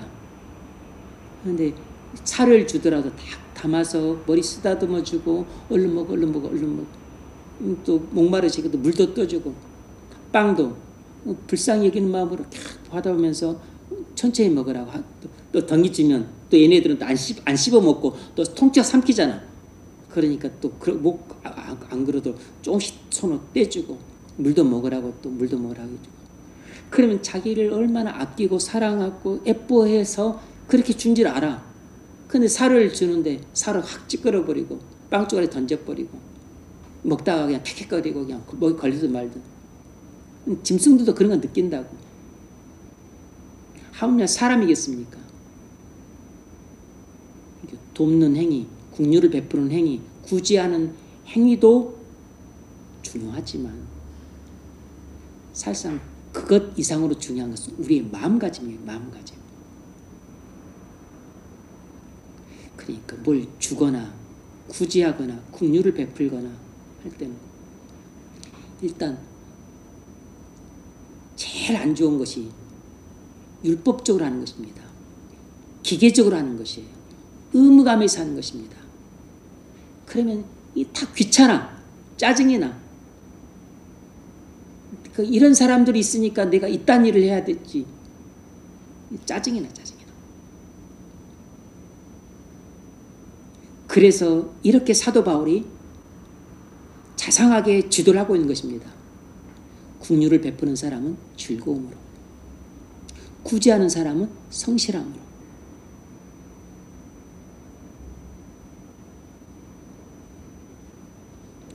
다스리는 사람은 부지런함으로. 이렇게 구체적이고 세세하게 코치를 하는 것이에요. 어떻게 느껴집니까? 탁월한 교사지, 탁월한 교사. 예수님이 뭐라고 그러셨어요? 구제할 때 네 마음대로 해. 그렇게 말씀하셨나요? 어떻게 하라고 했습니까? 오른손이 하는 일을 왼손이 모르게. 뭡니까? 은밀하게. 순수한 동기로. 그것은 우리 자신을 염려해 사시는 말이에요. 우리 자신. 구제라고 하는 하나님의 의를 행해놓고 나서 오히려 내가 하나님께 정죄를 받고 큰 죄를 지을까 봐. 그리고 또 구제를 잘못하면 구제받는 사람이 시험에 들고 실족을 하니까. 구제하는 나를 위해서도 그리고 구제받는 당사자를 위해서도 주님이 공통적으로 배를 해주시는 그 방법이 뭐냐면 은밀하게 오른손이 하는 일을 왼손이 모르게. 이 방식으로 해야 나도 시험에 안 들고 구제하는 나도 시험에 안 들고 구제를 받는 당사자도 시험에 안 드는 겁니다. 근데 구제하는데 김희진 그 간사처럼 은밀하게 하는 것을 흉내만 내놓고 나서 뒤에서 쏙쏙쏙 그래서 또 다 소문나게 만들어. 이런 게 저는 미처 생각 못했는데 최악적의 최악인 것 같아. 최악적의 최악인 것 같아. 차라리 처음부터 내가 그 기명으로 헌금하고 동네방 내 입으로 차라리 떠들어버린 게 낫지. 이건 아주 너무 교활하고 간사하고 아주 최악의 방법인 것 같아. 무기명으로 해놓고 나서 그걸 동네방네 본인이 다 떠든 셈이잖아요. 그 수다쟁이 친구한테 말해가지고 다 온 교회가 알게끔. 그러니까 여러분 구제라고 하는 하나님 말씀에 순종해서 하나님의 의를 행하면서도 정작 내가 불의한 방식으로 하나님의 의를 행하게 되면 내가 엄청난 불의를 행하게 되는 것입니다. 의를 불의한 방식으로 행하게 되면 결국 나는 불의한 일을 행한 꼴이 되는 것이에요. 정죄를 받게 되는 것입니다. 그러므로 하나님의 일을 행할 때는 반드시 순수한 동기로 해야 돼요. 근데 그렇게 하기 쉽지 않죠.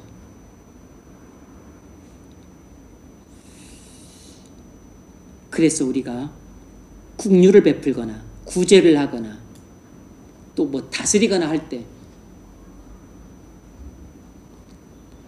즐거운 마음으로 해야 됩니다. 신이 나서 해야 돼요. 그리고 그리스도의 사랑이 나를 강권함으로 막 사랑에 겨워서 해야 돼요. 행복한 마음으로 해야 됩니다. 왜냐하면 내가 자원해서 하니까. 그러니까 긍휼을 베풀든 구제를 하든 또 내가 다스리든 일단 그게 자원해서 해야 돼. 자원해서. 여러분 구제를 하는데 막 구제하라고 막 등 떠밀고 엉덩이 때리고 막 강요하고 구제하는 은사를 그렇게 쓰진 않잖아요. 긍휼을 베푸는 은사가 그렇게 쓰지 않는다고.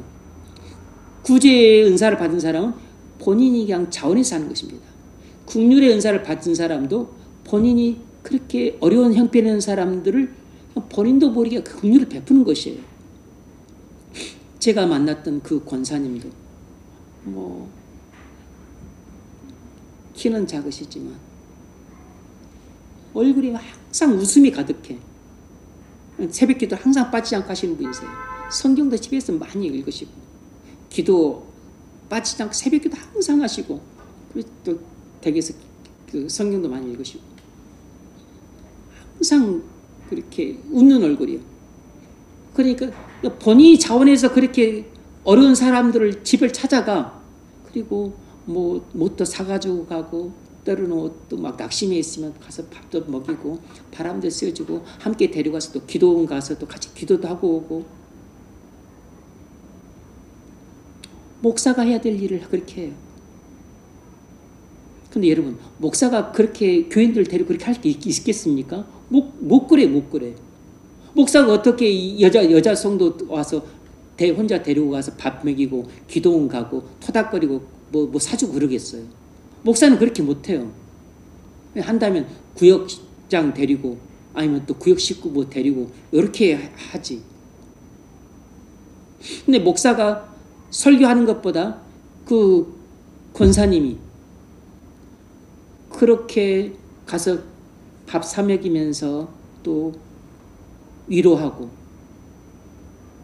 또 목사가 그 붙잡고 와라 그래가지고 또 목양실에서 또 기도해 준 것도 위로가 받겠지만 또 권사님이 같이 데려가서 또 같이 기도원 가가지고 또 데려가서 또 같이 또 기도해주고 눈물로 기도해주고 그리고 또 오며 가며 또 사먹이고 그게 목사 설교보다 훨씬 낫고 목사가 기도해준 것보다 훨씬 나아.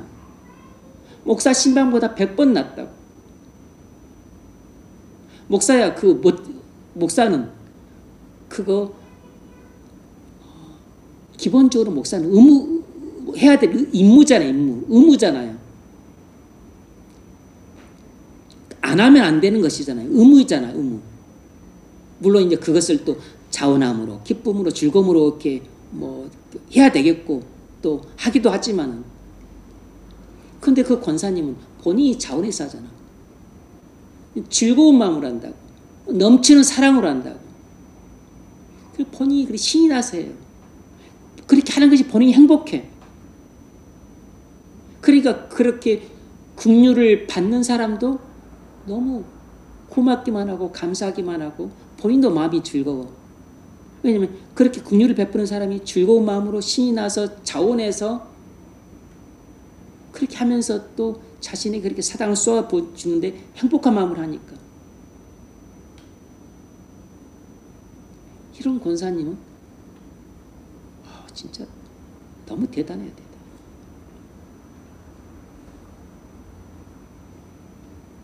교인들 막 10명 그냥 권사 10명 목소랍니다. 권사 10명 목소래. 권사 10명 목소란다. 누가 좀 시험 들었다 그래서 목사가 맨날 또 전화하고 또 어떻게 매번 신방합니까? 그리고 목사가 어떻게 또 밥 사 먹이고 그래요? 기도원 데리고 못 그러잖아요. 신방 가면 신방 가도 맨날 신방 받으면 좋아하겠어요? 가서 또 예배 드리고 해야 되는데.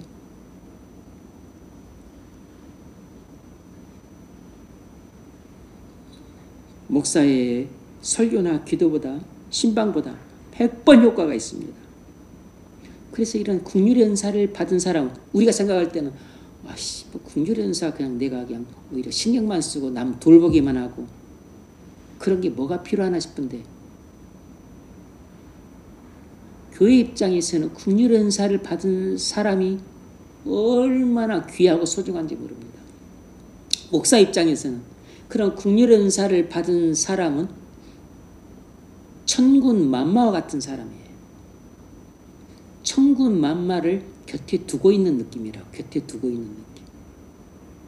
근데 우리는 방언의 은사, 무슨 병 고치는 신유의 은사, 또 뭐가 대단하죠? 무슨 애언의 은사, 이런 것만 막 눈이 뒤집어지고 막 확 헷가닥하죠. 이런 막 외적으로 막 눈에 드러지는 은사가 대단한 사처럼 보이죠. 긍휼의 은사를 받은 사람, 구제 은사를 받은 사람, 목사한테는 너무너무 천군만마 같은 사람들이에요. 교회를 이렇게 하나 되게 하는 데는 이런 은사를 받은 사람들이 없으면 안 돼요. 없으면 안 된다고. 왜냐하면 목사 혼자서 교인들을 다 케어를 못 해요.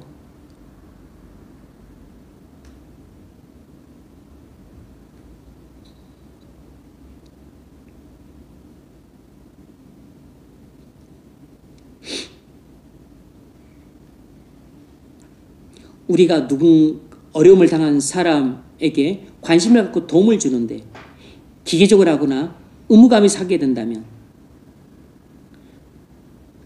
그런 도움은 별로 관심과 도움은 그 사람한테 위로가 안 돼요.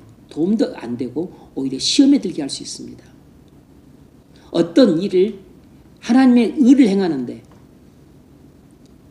기계적으로 하거나 율법적으로 하거나 의무감이 하는 것들은 실질적으로 별 도움이 안 됩니다. 그리고 자칫 잘못하면 다른 사람들을 시험에 들게 하고 실족해요. 그러니까 하나님의 의를 행하는 것도 중요하지만 하나님이 지정하신 방식대로 행하는 것도 중요해요.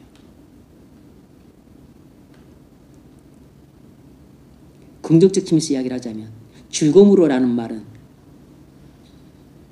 영어로 말하자면 취업펄입니다. 취업펄. 기분이 좋아서 활기차게라는 뜻이에요. 즐거움이라는 말은 기분이 좋아서 활기차게라는 뜻입니다. 다시 말하면 긍휼을 베푸는 사람은 기분이 좋아서 활기차게 하라는 것입니다. 우리가 긍휼을 베풀 때는 신나는 마음으로 하라는 것이에요. 여러분, 우리가 어려움을 당한 사람을 자원해서 활달하게 도와줄 때 도움 받는 사람의 기분도 즐겁고 행복한 것입니다. 그런데 만약 우리가 어려움을 당한 사람을 기계적으로 의무감에서 마지못해 그렇게 도와주게 되면 도움을 받는 사람도 움츠러들어요. 그리고 고마움보다는 그냥 좀 미안한 마음이 크고 창피한 마음이 생겨요. 마음이 무겁습니다.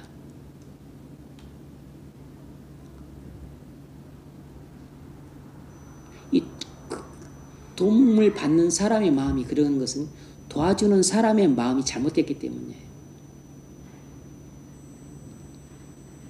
근데 개도 우리가 어떻게 굶주린 개에게 먹이를 주느냐 이걸 보면 개도 이렇게 꼬리를 치며 활개치고 막 신이 나서 그렇게 잘 먹는 애가 있고 막 화가 난 듯이 그냥 막 사료 막 찌끌고 또 빵 조각 던지고 그리고 가버리면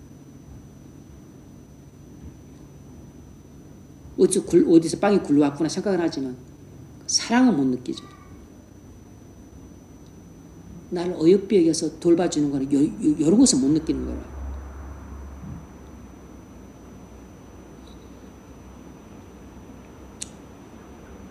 하물며 인간이야 얼마나 그 복잡 미묘합니까? 이런 긍휼의 은사를 받은 사람만 즐거움으로 긍휼을 베푸는 게 아니고 우리가 일상적으로 누군가에게 긍휼을 베풀 때에도 똑같은 태도여야 됩니다. 우리가 누군가에게 긍휼을 베풀 때가 있잖아요. 형제들이나 아니면 교회 지체들이나 아니면 또 뭐 그냥 낯선 사람이거나 우리가 긍휼을 베풀 때 긍휼을 베푸는 행동 자체가 하나님의 의를 행하는 것입니다. 그것만 중요한 게 아니고 하나님의 의를 하나님의 의로운 방식으로 베풀어야 돼요. 그래야지만 온전히 의를 행하는 것입니다. 그러니까 우리가 누군가에게 어려움을 처한 사람에게 긍휼을 베풀 때는 우리가 기분이 좋아서 활기차게 그렇게 긍휼을 베풀어야 돼요. 웃는 낯으로, 그리고 자원하는 마음으로, 그리고 너무 기쁘고, 그리고 신이 나서 이 긍휼을 베푼다는 자체가 너무 기쁘고 신이 난다는 듯이 그렇게 긍휼을 베풀어야 돼요.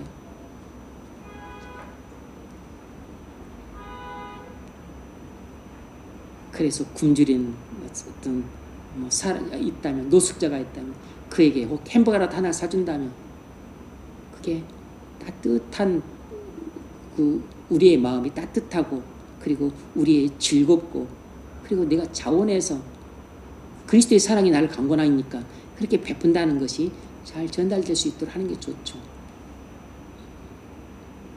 그래서 만일 노숙자가 그 마음이 녹는다면, 이거 햄버거 하나에 녹는다기보다는 햄버거 하나 속에 내가 그 베푸는 그 긍휼의 마음이 녹겠죠.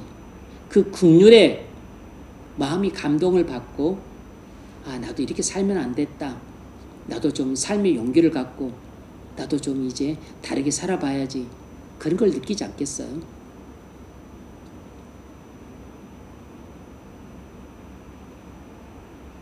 우리가 어거지로 이렇게 하기는 곤란하겠죠. 이건 하나님의 생명이 우리 안에 충만할 때 자연스럽게 나타나는 현상입니다.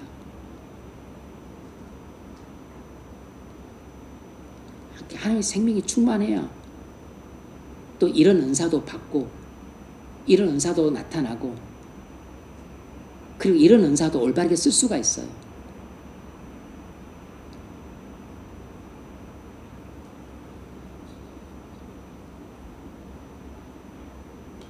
만일 우리가 이렇게 자원하는 마음으로, 그리고 기분이 좋고 너무 신이 나서 이렇게 긍휼을 베풀고 있다면, 나는 목사의 100번 설교보다 훨씬 더 나은 한 번의 긍휼을 베풀고 있는 것입니다. 여러분, 신앙 없는 사람이 목사의 설교 듣겠습니까? 100번을 해도 안 듣습니다. 근데 내가 베푸는 한 번의 긍휼은 목사의 100번의 설교보다도 훨씬 더 감동을 줄 수 있어요.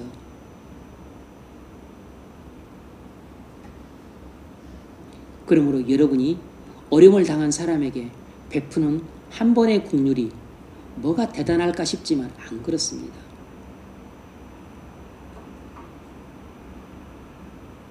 네 번째 문제. 본문 6에서 8절을 읽으십시오. 이런 은사들 외에도 다른 은사들이 있습니다. 로마서 12장을 읽을 때에는 고린도전서 12장을 참조하는 것이 좋습니다. 그렇게 하면 은사에 관한 문제를 이해하는 데 많은 도움을 얻을 수 있습니다. 왜냐하면 은사들이 아주 다양하기 때문입니다. 기도의 은사라는 말이 많이 사용되지는 않지만 기도의 은사가 있습니다. 이 기도의 은사는 무엇입니까? 네, 성경에는 기도의 은사란 말은 나와 있잖아요. 믿음의 은사에 대해서는 나와 있지만, 기도의 이것은 이제 뭐랄까, 현실적, 실제적으로 이제 눈에 보이는 은사이기 때문에 이야기를 하는 것입니다. 기도의 은사란 뭔가, 이렇게 말할 수 있습니다. 공적인 자리에서 기도할 때 특별히 사람들의 마음을 크게 감동시키는 은사입니다. 공적인 기도로 회중들의 마음을 감동시키는 은사예요.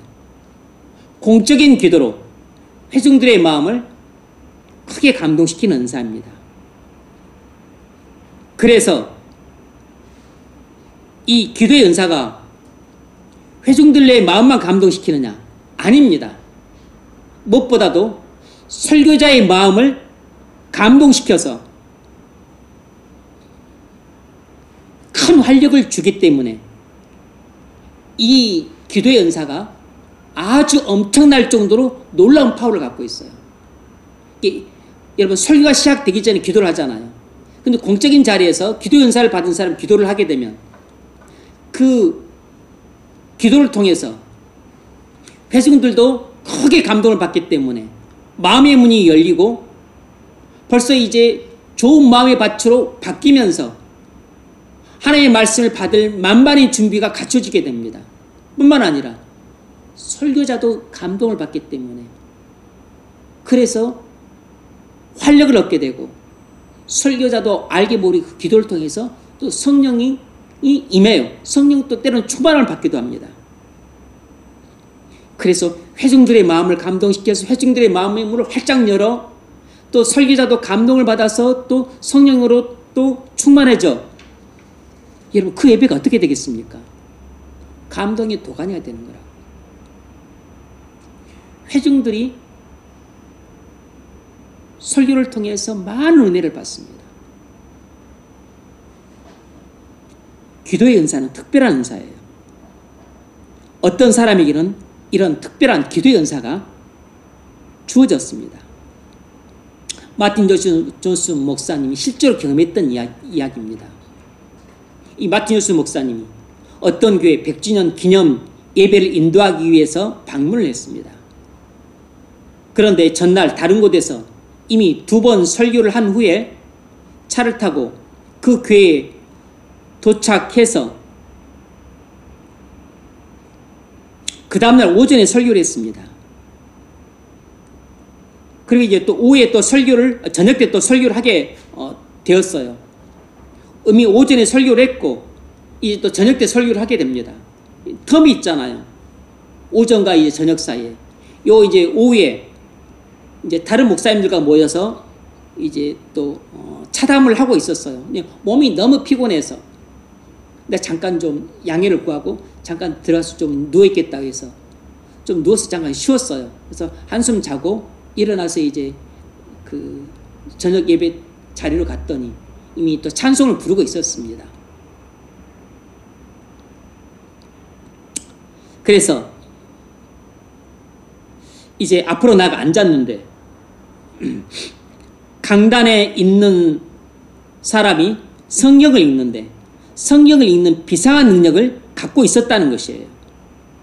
그러니까 성경을 읽는데 성경 읽는 것만 통해서도 이게 또 은혜가 되고 감동이 되었던 모양이에요. 여러분 성경을 읽는 것 자체도 이게 또 놀라운 은혜를 줄 수 있습니다. 놀라운 감동을 줄 수 있어요. 앞으로 제가 성경을 특별히 좀 조심해야 될 것 같아요. 여러분도 성경 읽을 때 조심히 잘 읽으십시오. 여러분이 읽는 성경이 우리한테 감동을 줄 수 있습니다.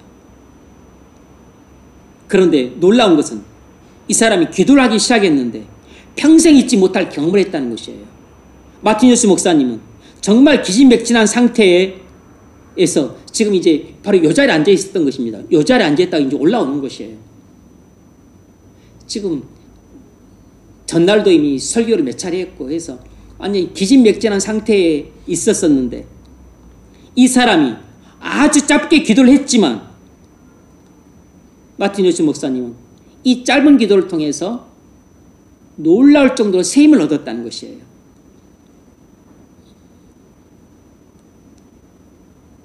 이 존스 목사님은 예배에서 그 사람처럼 기도하는 것을 들은 적이 없었다는 것이에요. 그 기도는 성령으로 하는 참된 기도였다는 것입니다. 성령으로 하는 참된 기도였다는 것이에요. 그 사람이 기도하고 있을 때 이 존스 목사님은 육체적으로 피로가 완전히 회복되었다는 겁니다. 아니 육체적으로 지금 완전 파김치가 된 상태인데 그 사람이 하는 공적인 이 짧은 기도를 통해서 육체가 활력을 얻고 회복이 된 것입니다. 셈을 얻게 되었고 활력이 넘쳐서 강단에 설 수 있게 되었다는 것이에요. 그건 전적으로 그 사람의 기도 덕분이었다는 겁니다. 그런데 놀라운 것은 더 놀라운 일이 생겼습니다. 그날 밤에 이제 마틴 존스 목사님이 어떤 다른 목사님과 그 일에 관해서 대화를 나누었다는 것입니다. 그 이야기를 이제 마틴 존스 목사님이 큰 감동을 받고 이제 다른 목사님께 이야기를 했던 거죠. 그랬더니 그 목사님이 12년 전에 있었던 이야기를 해주는 것이에요. 12년 전 바로 이곳에서 한 큰 연합 집회가 열렸었는데 그 집회 마지막 날 오전, 오후, 저녁, 오전, 오후, 저녁 이렇게 각각 2명의 설교자가 연달아 설교하는 설교 집회가 열렸다는 것입니다. 오전에 2명, 오후에 2명, 저녁에 2명 이렇게 6번이나 설교하는 집회가 열렸다는 것입니다. 엄청나게 큰 집회였대요. 웨일즈의 그 교단에서 가장 설교 잘하시는 목사님들이 설교를 했다는 것입니다. 그런데 그 집회가 다 끝나고 나서 수개월이 지난 후에 많은 사람들이 이 위대한 설교자들의 훌륭한 설교에 대해서는 한마디도 안 하고 바로 그 사람이 했던 기도에 대해서만 이야기를 하더라는 것입니다. 이런 기가 막힌 일이 일어나는 것이에요. 근데 그분은 일반 성도가 아니고 목사님이었어요. 목사님. 근데 그 목사님은 아주 훌륭한 설교자는 아니었지만 놀라운 기도의 은사를 갖고 있었던 분이었던 겁니다. 이 목사님은 훌륭한 설교자는 아니었지만 놀라운 기도의 은사를 갖고 있었던 분이었던 거예요. 바로 이것이 기도의 은사입니다.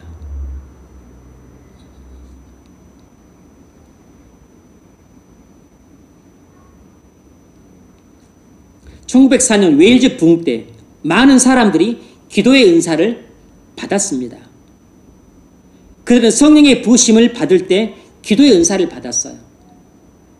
그래서 그들은 그냥 평범한 성도들이었지만 공적인 자리에서 기도를 할 때는 기도에 엄청난 감동이 임했다는 겁니다.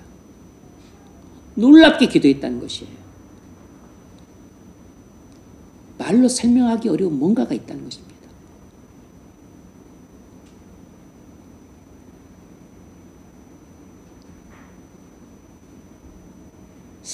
기도의 은사를 가졌다고 느낄 만한 분들이 있었나?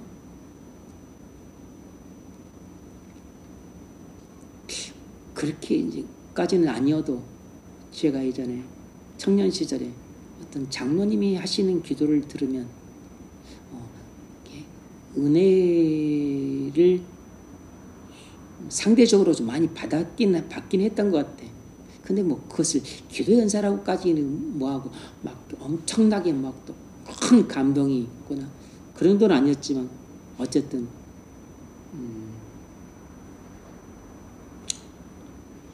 기도를 은혜를 감동을 받고 은혜를 받은 그런 기도 그렇게 기도를 하시는 한 장로님은 지금까지도 기억이 나요. 이미 30년 훨씬 지났지만 뭐 대부분 장로님 때 기도는 기억이 안 나죠. 아무것도 기억이 안 납니다. 근데 지금까지도 그분 기도가 기억이 난다면 그분이 확실히 기도의 은사를 받았는지 안 받았는지 모르겠지만 제가 그분의 기도를 통해서 감동을 받고 은혜를 받았기 때문에 아직까지도 인상이 남아있는 거죠. 30년이 훨씬 지났지만 그분 한 분만 딱 기억이 납니다. 두 번째 문제 읽으십시오. 이러한 사실을 통해 우리는 무엇을 알 수 있습니까? 네. 성령께서 주권적인 뜻을 따라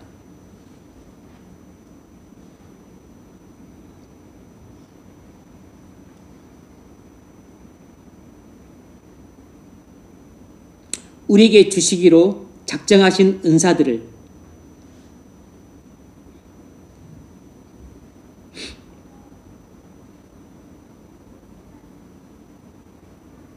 제한시켜 말하지 말라는 것입니다. 성령께서 주권적인 뜻을 따라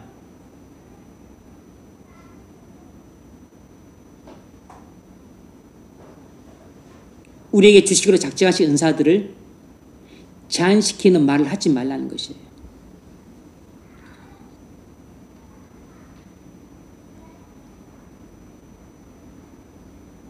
여러분, 한 사람이 한 가지 은사만 받는 것은 아닙니다. 바울은 여러 가지 은사를 받았어요. 그러니까 우리는 두 가지 은사도 받을 수 있고, 세 가지 은사도 받을 수 있고, 여러 가지 은사를 받을 수 있습니다.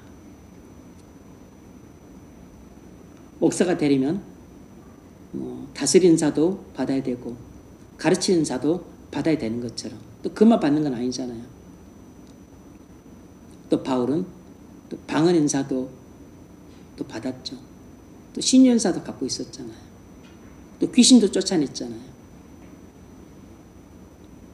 죽기니까 능력의 은사를 갖고 있었던 거죠.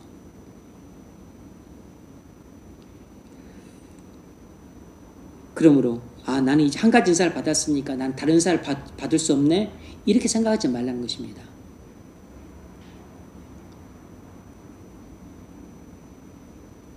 영분별 은사를 줬는데 하나님 저 이런 거 싫어요. 저 무서워요. 저 감당 못하겠어요.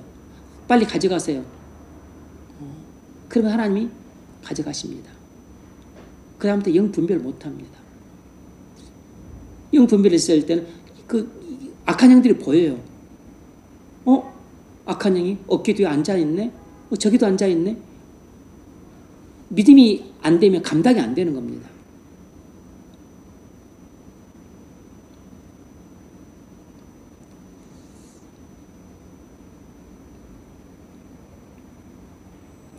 우리는 여러 가지 은사를 갖기를 기대할 수 있습니다. 지금도 그것은 여전히 가능한 일이에요. 여러분, 한 사람이 여러 가지 은사를 받을 수 있다는 사실을 기억하십시오. 우리 고종사촌 형수님은 방언 은사를 이미 받았었는데 얼마 안 지나서 또 방언 은사를 또 받았다고 말씀을 하시더라고요. 그게 방언 은사를 막 2번도 받고 3번도 받고 그러시는 모양이에요. 또 다른 방언 은사이겠지. 근데 본인이 구한 것도 아니고 그냥 주셔서 받은 거죠.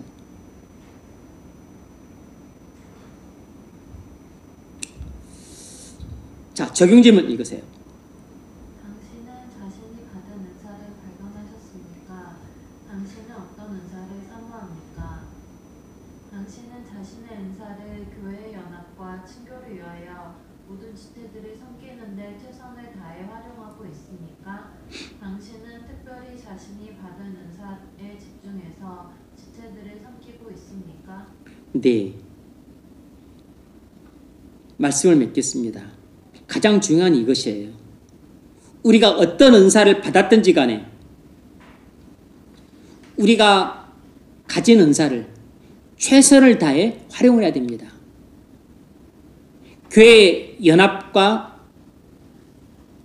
친교를 위해 내가 받은 은사에만 집중해서 그걸 최대한 활용을 해야 됩니다. 그리고 우리가 받은 은사가 무엇이든 간에 모든 은사는 다 똑같이 귀하고 똑같이 소중하고 똑같이 필요해요. 이 은사가 저 은사보다 낫고 저 은사가 이 은사보다 못하고 그런 게 없습니다. 그리고 오늘 특별히 우리가 강조했던 게 이거죠. 우리가 무슨 은사를 받았든지 간에 우리가 받은 은사를 지체를 위해, 교회를 위해, 사람들을 섬길 때 반드시 자원하는 마음으로, 그리고 즐겁고 신이 나서 활기차게 이 은사를 사용을 해야 됩니다. 만일 우리가 받은 은사를 사용을 하는데 율법적으로, 기계적으로, 의무감에서 은사를 한다면 그건 사용 안 한만 못할 수 있는 것이에요.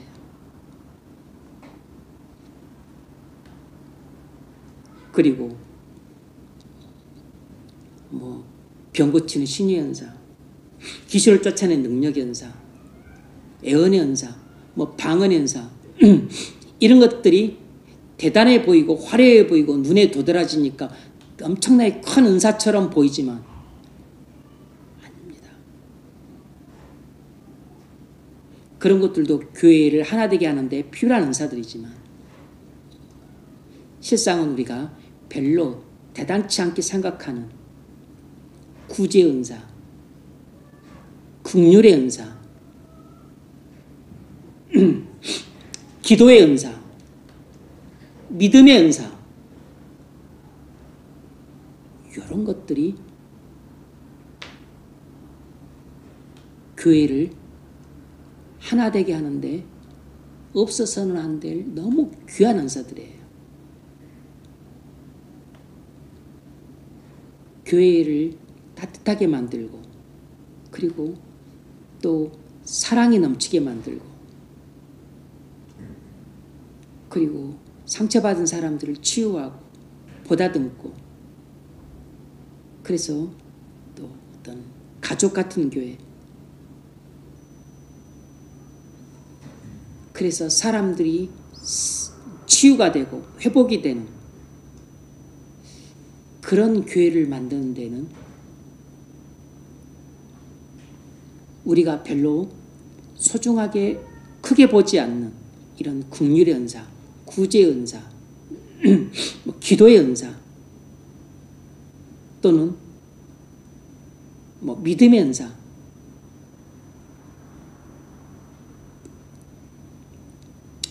이런 것이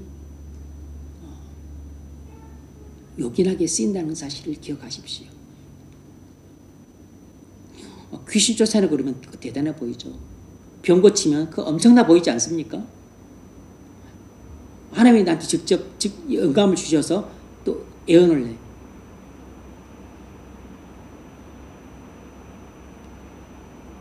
이런 것도 필요하지만 그러나 정말 우리에게 필요한 것들은 긍휼의 은사예요.